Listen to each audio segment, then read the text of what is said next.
Halo semuanya, selamat berjumpa lagi dalam video pembelajaran Bahasa Indonesia. Siapakah beliau?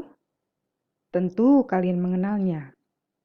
Ya, beliau adalah Bapak Bangsa Indonesia, Presiden pertama negara kita, serta Bapak Proklamator Negara Indonesia. Benar, beliau adalah Bapak Soekarno. Beliau dikenal sebagai salah satu orator ulung di Indonesia.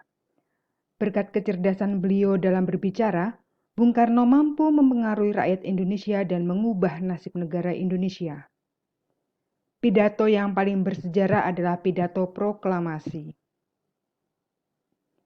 Sejak pidato itu disampaikan dan naskah proklamasi dibacakan, negeri ini akhirnya bisa bebas dari belenggu penjajah.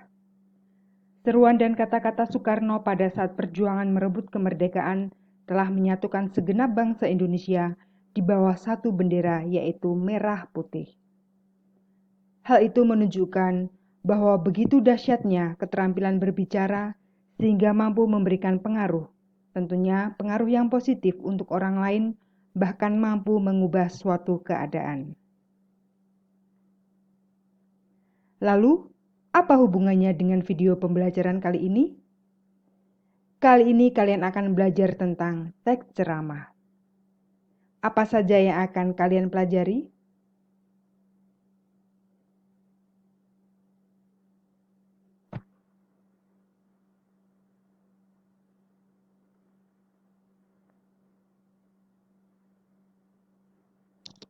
Satu, definisi ceramah.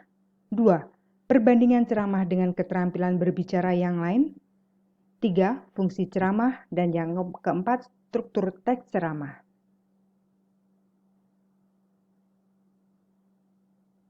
Apa itu ceramah? Ceramah merupakan salah satu seni berbicara di depan umum untuk menyampaikan informasi.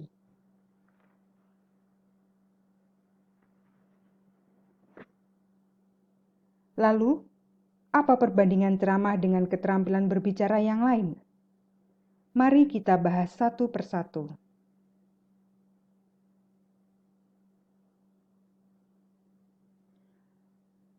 Persamaan antara pidato, ceramah, khotbah, dan sambutan sama-sama berbicara di depan umum. Sedangkan perbedaannya adalah pidato merupakan induk dari ceramah, sambutan, dan khotbah. Dengan kata lain, ceramah, sambutan, dan khotbah merupakan jenis-jenis dari pidato.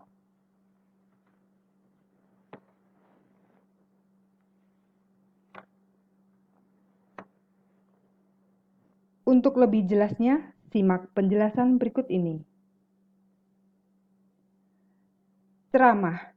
Ceramah mempunyai topik yang beraneka ragam, misalnya kesehatan, pendidikan, gaya hidup, dan sebagainya. Sedangkan khotbah itu adalah pidato yang membahas tentang topik keagamaan. Sedangkan sambutan adalah pidato yang dilakukan sebelum suatu acara dimulai dan terkait dengan satu topik, misalnya sambutan orang tua siswa dalam acara pelepasan siswa. Sedangkan fungsi ceramah adalah 1. Menyampaikan informasi pengetahuan yang bersifat edukatif atau mendidik. 2. Adanya ajakan yang meyakinkan.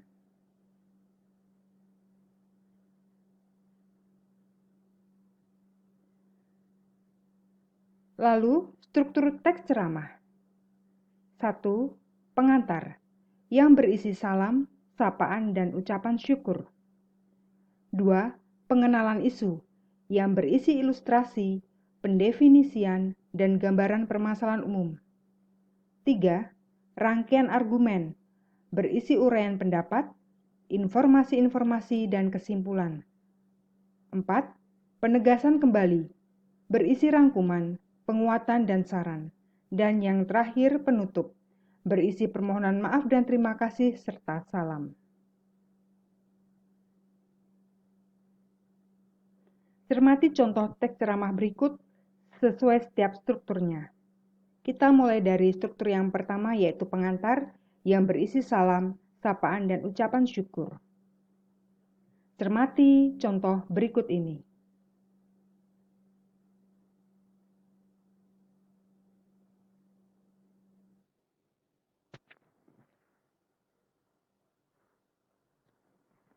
Pada bagian ucapan syukur, bisa ditambahkan juga tentang judul ceramah yang akan kalian sampaikan. Struktur yang kedua adalah pengenalan isu, yang berisi ilustrasi, pendefinisian, dan gambaran permasalahan umum. Cermati contoh berikut ini.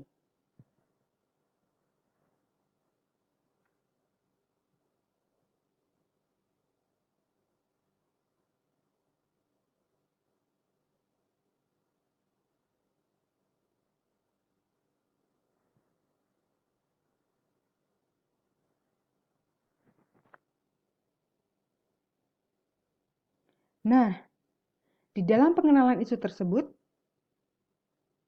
dikenalkan isu tentang pentingnya menjaga kebersihan lingkungan sekolah.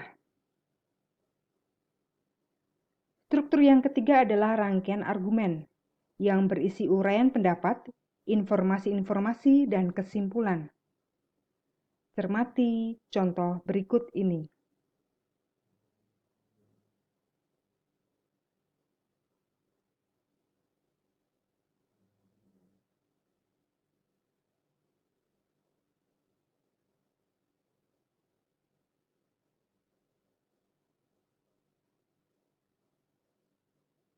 Pada rangkaian argumen tersebut, terdapat argumen serta disajikan fakta tentang dampak lingkungan kotor. Struktur selanjutnya adalah penegasan kembali yang berisi rangkuman, penguatan, dan saran. Cermati contoh berikut ini.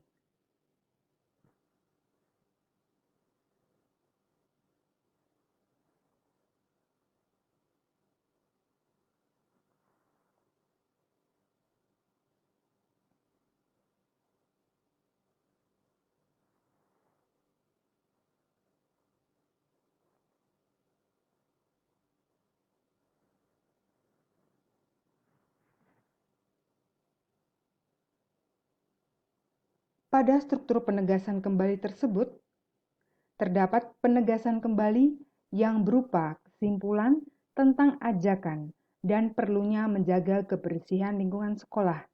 Terdapat pula saran perlunya penanaman pohon di halaman yang kosong. Kemudian struktur yang terakhir adalah penutup, yang berisi permohonan maaf dan terima kasih serta salam. Cermati contoh berikut ini.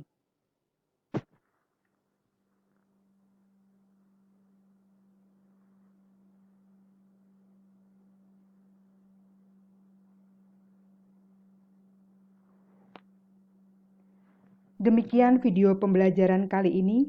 Semoga bermanfaat dan terima kasih.